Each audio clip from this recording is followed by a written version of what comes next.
on Channel 8 News, we'll bring you some student perspectives on what spring break might have in store, as well as an in-depth look at up-and-coming entrepreneurs in the Manhattan community. And later on in the show, we'll take a look at some of K-State's most talented individuals.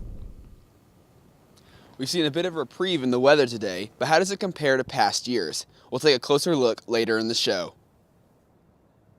This is KKSU-LD, broadcasting in high definition from Kansas State University, covering Manhattan, Riley County, and the Flint Hills. You're watching Channel 8 News. Good morning, I'm Bree Smith. Many of K-State's first-generation students had the opportunity to display their special talents this past week. Later on in the show, Channel 8 News has the report. And I'm Luis Villarreal. With spring break fast approaching, students are participating in a workshop that will help them plan their holiday in both finances and safety.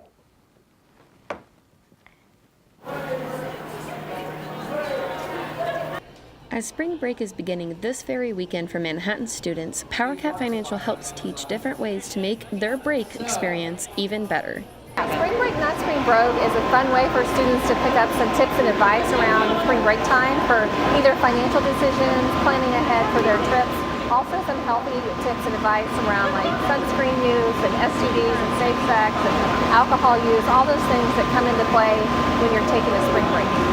WellCat Ambassador Brecken Lawrence gave some insight on what might help save some change while traveling. Don't spend more money than you have to. I would say over there we had a station talking about just meals that you could prep and then throw in a cooler to throw in the car, and I really think that, it's saving you calories, it's saving you money, it's saving you time. Traveling on spring break can be not only expensive, but also dangerous.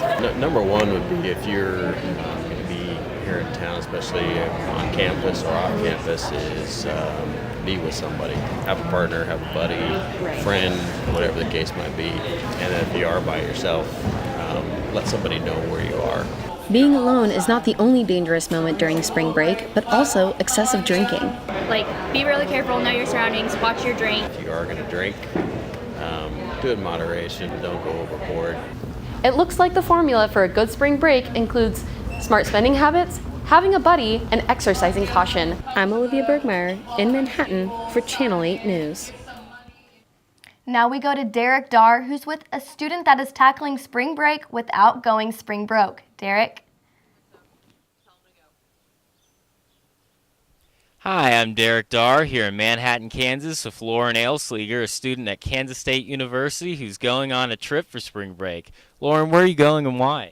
I'm going with my best friend to LA and San Francisco because it's significantly warmer there than here.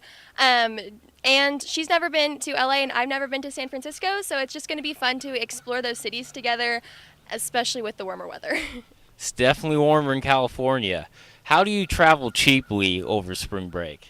Well, I always do my research, and when it comes to booking flights, always on Tuesdays because that's the cheapest day to buy, and then I always look at multiple sites like Kayak or Expedia just to make sure I'm getting the best deals. When it comes to lodging, I always go with Airbnb. They're so much cheaper than a hotel and usually pretty nice too. But if that doesn't work and I'm really on a budget, I like to go for the app Couchsurfing. It's actually free, and it's a really good way to meet locals who are in the area who can give you some good advice for restaurants and other things to do while you're there. Definitely want to travel on a budget when you're on spring break. And do you think it's important for students to have spring break while they're in school? Absolutely. The spring semester is kind of tough on everyone. It's really cold, and it's right in the heart of midterm season. Spring break is just a really awesome time for students to just get away, take a break from responsibilities, take a break from classes, and really just have a good time. Well, that's all we have. Back to you, Bree. Thanks, Derek. Cat's Cupboard K-State's food pantry has partnered with Call Hall to help give students easier access to their next meal. The service started after a student survey found out that almost 40% of low-income students didn't have a steady access to food. Since its start in 2017, Cat's Cupboard has provided a place to pick up food, toiletries, and cookware. It also provides pre-packaged breakfast meals and lunches. Now the program has expanded to offering $20 vouchers that can be used to pick up eggs, beef, and dairy items in Call Hall. Jaden Castaneda, a student that works at Cat's Cupboard, said that the combined effort, they can provide more relief to low-income students. They've been incredibly generous with helping donate these funds to help supplement these students' needs. And without their support, we wouldn't be able to offer that access because our reaches are only so limited. And so we appreciate all the help and support that we can get to aid the lives of the students here. For many people living in Manhattan, housing situations can be less than ideal. Channel 8 reporter Kaylee McLaughlin has more on how community members are coming together to solve the problem.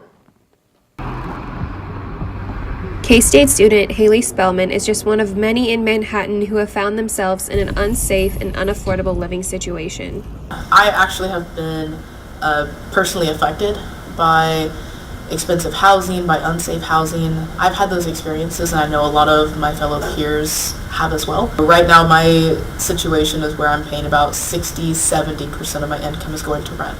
My sophomore year of college is where it was more unsafe housing. So there were cases of mold, the windows were leaky, the door didn't lock properly. We just had a lot of issues, and it did not make for a good experience. This issue of unsafe and unaffordable housing is not going untouched. Community members are banding together in a coalition called Renters Together MHK. Renters Together is a collective group of students and community members that are especially focused on driving renters' rights in the city of Manhattan and the surrounding area.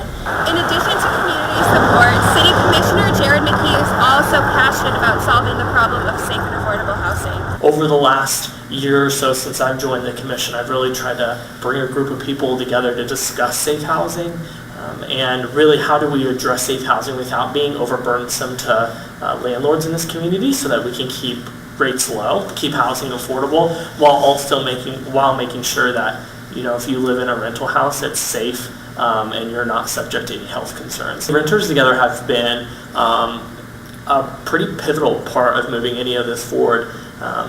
One commissioner, two commissioners, maybe even a majority of commissioners really can't do anything on their own without some grassroots backup. We would not be discussing the safe housing proposals in a couple of weeks if it wasn't for the Renters Together. For community members, even just a little involvement in the group can help a lot. So it's really important for me just to kind of take that stance and learn the possibilities that I can do moving forward. For more information about how to get involved with Renters Together MHK, find the group on Facebook. From Manhattan, Kaylee McLaughlin, Channel 8 News. Renters Together will be meeting on March 20th for a renters' rights workshop at the First Congressional Church in Manhattan. Later on in the show, we'll be covering the city's lack of snow shoveling volunteers, as well as a live studio interview with one of Manhattan's newest faces in entrepreneurship. Miriam Chamberlain has the story next.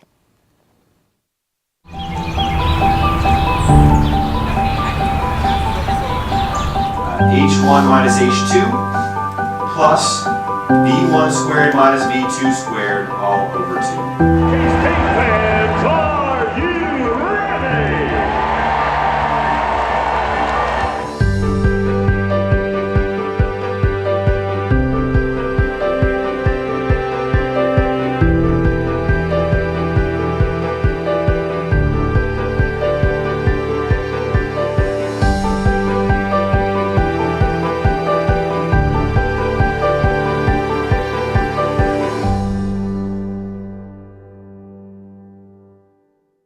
I was a little hesitant, but I took the time and I looked at it. I said, number one, this is Kansas State University. That's a solid name institution. That is a research institution. It's land grant. You're not going to get better than what Kansas State is and what Kansas State stands for. You can actually see it.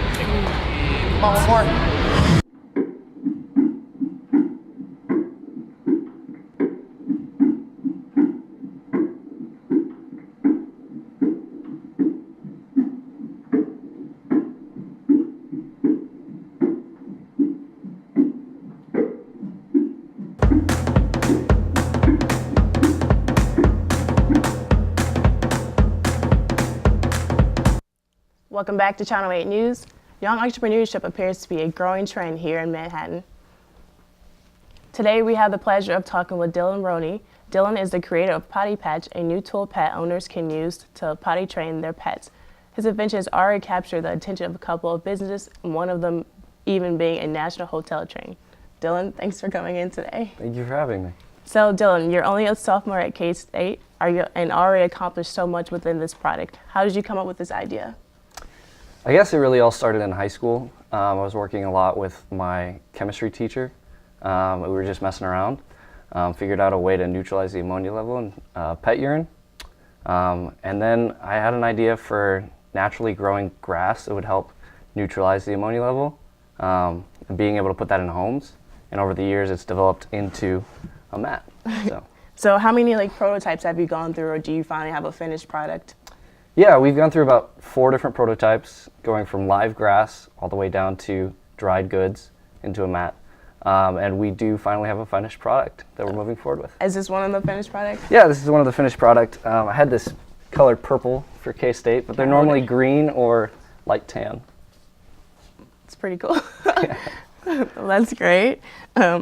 What would be the future, what would be the retail price of one of these, if you can tell us? Yeah, currently we're going for wholesale, but moving forward, we're thinking about selling them in packs of 5, going for about 10 to 15 bucks. Okay. And what would be the future of this product and your brand? Yeah, well, currently this is going to be our intro to market, so this is what we're going to use. But moving forward, I'm thinking of adding in smaller pets projects like guinea pigs in their crates, for birds, certain things like that. Really trying to get into the whole pet market. Okay, cool. Well, Dylan, thank you so much for coming in today. I'm excited to see your product in stores in the future. Not only, along with Dylan's product, other K-State students have discovered how thrift shopping can become a profitable business. Channel 8 reporter Katie Fink has the story. Kansas State University students have found success in their online thrifting trade, Hidden Gems. Grace Hunter and Brooke Evans started their Instagram-driven business over a year ago and decided it was time to give customers an opportunity to shop in person.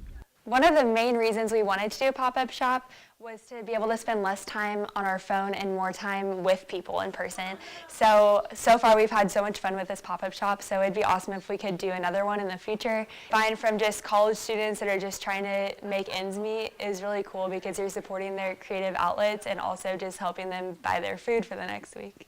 Entrepreneurial spirit is becoming more present among K-State students. Businesses like this one can help young people exercise their creativity and practice business skills that they can use in the real world. Co-owner Grace Hunter says she didn't expect the business would gain such a large following. Thought maybe some people in our sorority would follow our account and some of our other close friends, but it turned out that a lot more people in Manhattan just wanted to be a part of it. I think it'll make me more connected with people that are already out in the real world, I guess, and have been businesses of their own. Despite the growth of Hidden Gems, Brooke Evans says she's most excited that she started a project in an environment where she can learn and have fun. We're both just kind of entrepreneurial, we just thought it'd be a fun thing to do, and just a really fun way to spend more time together and do something productive with our hangout time. If you want to start your own business, I would say don't be afraid of failing. When we first made the Instagram, we were a little bit afraid that people wouldn't follow it or would just kind of tank, but we were so pleasantly surprised by how much support that we had from our friends and people that we don't even know. In Manhattan, I'm Katie Fink for Channel 8 News. Presidential photographer Pete Souza has a new exhibit in the Mariana Chrysler Beach Museum of Art in Manhattan. Souza has been the presidential photographer for both President Reagan and President Obama, has brought his collection titled Two Presidents, One Photographer to his alma mater. The collection will travel across the country for the next year. Souza's pictures give a viewer's look into the lives of both Ronald Reagan and Barack Obama, showing the many similarities between these presidents. Politics aside, political parties aside, President Reagan and President Obama were, I think, both decent human beings. Coming up on Channel 8, we'll have a look at ways to help your community as winter weather continues, as well as a look at a 5-day forecast in Manhattan.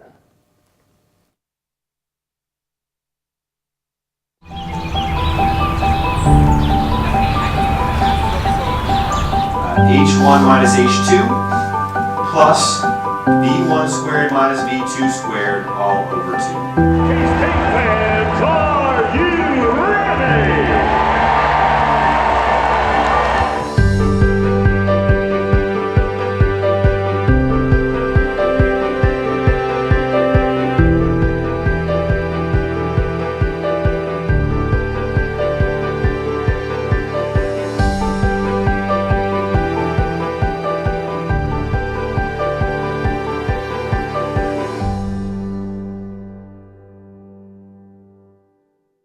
I was a little hesitant, but I took the time and I looked at it. I said, number one, this is Kansas State University. That's a solid name institution that is a research institution. It's land grant. You're not going to get better than what Kansas State is and what Kansas State stands for. And you can actually see it. Come on, one more.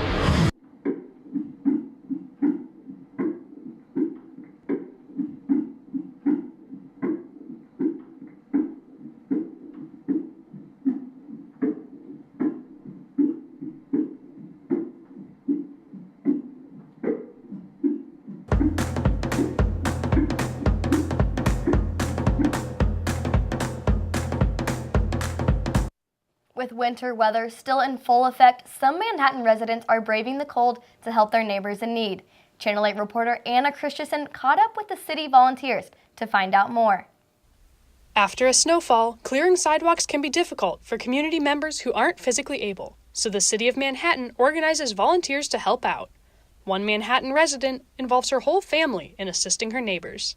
So most of the people who are receiving help through the Snow Partners program are older or are physically not able to get out as easily, and those people are often at risk for falls, and those falls could be very detrimental to their long-term health. So being able to just clean their driveway off so that they can get to the mailbox or get out with their car is just it's a positive way to affect their lives. Volunteers for City Snow Partners are matched with residents near where they live that need assistance shoveling their sidewalks and driveways. So, typical snowy day, I will just, go there and shovel off their driveway, their walk, and to get to their mailbox as well. If it's icy as well, then I will just throw down some salt. We don't have to, but they're an elderly couple, and I want to make sure that they are safe. We started the City Snow Partners program about 5 years ago in order to assist elderly and disabled residents clearing snow off their sidewalks after the snowstorm. Snowy sidewalks like these can be dangerous, so residents are asked to clear off snow and ice from the public sidewalk and a path to their residents' front door. Every year, the number of volunteers has grown, but not fast enough to keep up with demand. This year, for the first time, the city has had to close registration for residents in need before the winter season ended. If we had about 15 to 20 more volunteers, I think we'd be able to meet the needs of the community and the residents who have signed up. The program provides much-needed help to folks who are elderly or disabled. If you have time and you're physically able, I think it's a great way to just help out our community. While requests for assistance has closed for the winter, City Snow Partners is still accepting volunteers for this and next year. In Manhattan, I'm Anna Christensen, Channel 8 News. Community members who are interested in the program can visit cityofmhk.com/snowpartners to find more information or sign up to volunteer. The good news is we may not need to worry about clearing snow for the next several days. Weather reporter Jason Clapp has the forecast on what to expect for spring break. Jason? Thanks, guys. We're going to start off by taking a look at our 24-hour agenda here. To start off with, we're going to see a forecast of mostly cloudy and partially sunny as the day goes on. We have a high today of 39 degrees, and you can expect that to go to a low of 22 as the night progresses. You can expect to see that beautiful Kansas sunset around 6:30, and you have winds blowing out of the east and north at around 5 to 10 miles per hour. We're going to go ahead and take a look at some historic trends. At the bottom of the graph here, you can see that we have our dates. And if you look back to 2016, you can actually see that the temperature was 77 degrees back in 2016 on today, which is close to the overall record of 78. Even if you combine all the averages, we are still significantly under the overall average of the high for today. Let's go ahead and take a look at our roads. If you're expecting to head out to the west on I-70 at Colby, Kansas, that's what the road's looking like. All the roads are pretty clear, just a little bit of snow on the side. Alrighty, and going on to our 5-day forecast. We're looking at partially cloudy with a good chance of 80% rain moving in during the evening, an overnight high of 41 and low throughout 34. Alrighty, and that's all we have for weather. Let's throw it back to the desk. Coming up next, we'll be taking a look at how students are getting involved with intramural sports at the rec, as well as a look at how K-State's men's and women's basketball teams are doing in the Big 12. Your identity is who you are. Feels pretty good. Hurts a little bit and we're not putting pressure on it, but not too bad. What's your pain level at? Probably like a 3. Okay, cool. So much better than yesterday. Yeah, a lot better. All right. Well, I'm going to start to slow it down now. Okay.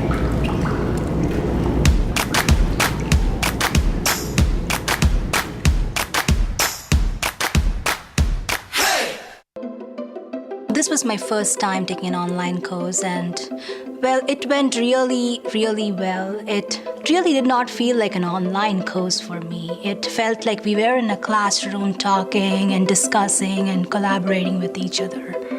It's a renowned university and I really take pride in calling myself a Wildcat, and I'm really proud that I'm a K-State alumni now. So I think it adds up a lot of value that I'm from K-State.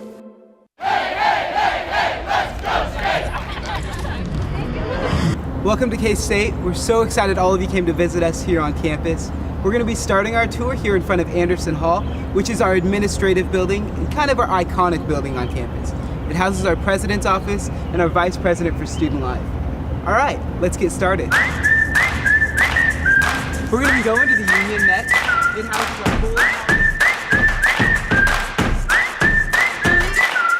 Back to Channel 8 News. A new and upcoming intramural sport was recently added to the rec lineup. Sports anchor Dayton Bossard has more in sports.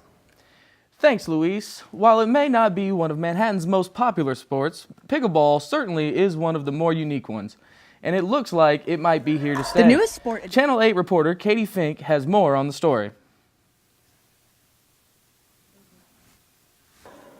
The newest sport addition to the Manhattan Parks and Rec Department is pickleball.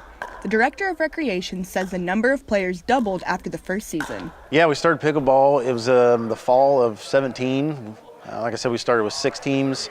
The next season went to 12, and then the last 2 we've been at 18. So, you know, each season's gotten a little bit bigger. Hope to keep it going. We've actually expanded now for the women's league, women's only league, starting later this spring. Pickleball was first invented in 1965. It combines elements of tennis, ping pong, and racquetball. In pickleball, players must serve the ball underhand, and paddles are usually made with wood or graphite. Because the courts are much smaller and the nets are lower than they are in tennis, it makes pickleball a game for all ages to enjoy. It's a good way to get exercise. It doesn't matter how old you are, anybody can play. That's the best part, because I'm by far the youngest, and we have a guy that plays with us who's 62, so it's nice. It's diverse for all ages. Pickleball is a great option for individuals who want to join a rec league team, but don't necessarily want to invest a ton of time. Players say they prefer to practice over their lunch breaks. My partner and I, I've known him for, 30 years, so it's fun playing with him, getting out of the house and seeing him. But it's also fun to get out and do some sort of physical activity in the cold weather months. And it's just fun being competitive and playing a sport that I didn't even know existed a year ago. In Manhattan, I'm Katie Fink for Channel 8 News. Last Saturday, the women's basketball team took on the Texas Tech Lady Raiders at Bramlage Coliseum.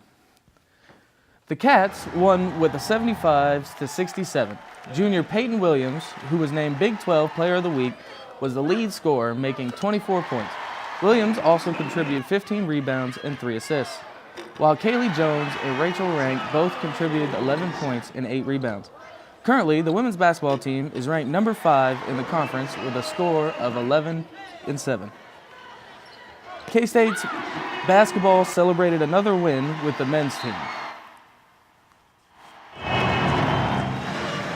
The last time the Cats played at home was against the Baylor Bears on Saturday, coming out with a score of 66-60.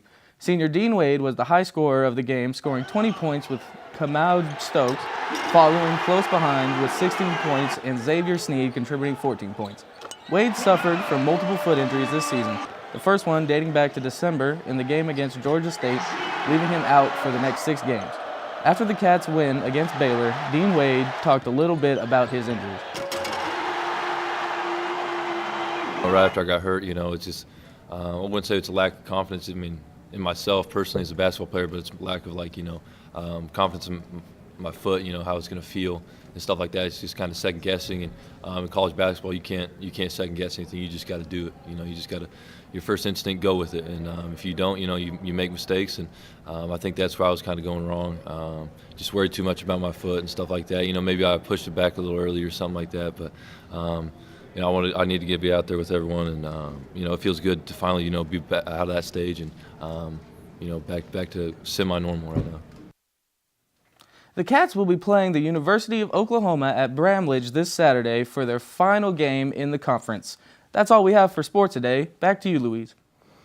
Thanks, Dayton. After the break, we'll take a look at some of K-State students who got a chance to showcase their talents. Stay with us.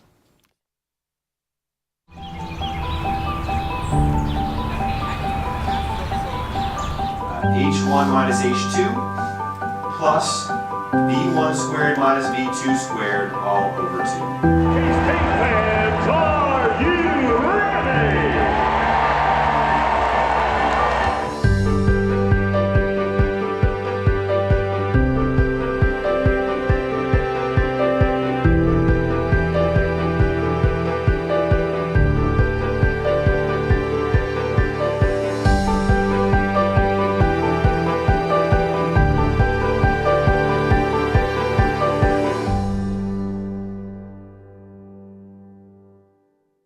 I was a little hesitant, but I took the time and I looked at it. I said, number one, this is Kansas State University. That's a solid name institution. That is a research institution. It's land grant. You're not going to get better than what Kansas State is and what Kansas State stands for. And you can actually see it. Come on, one more.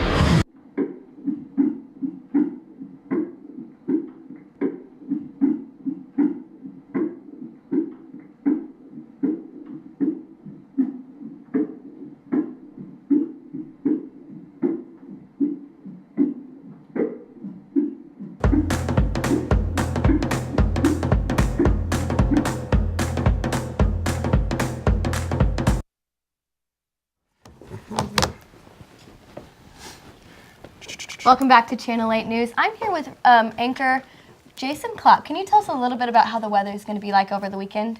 Yeah, so starting out with, we're going to be getting warm and partially sunny, and it's not until Monday and Tuesday when we're going to start seeing some more precipitation. All right, thanks, Jason. That's all we have today for Channel 8 News. I'm Brianne Smith. I'm Luis Villarreal. See you guys next week.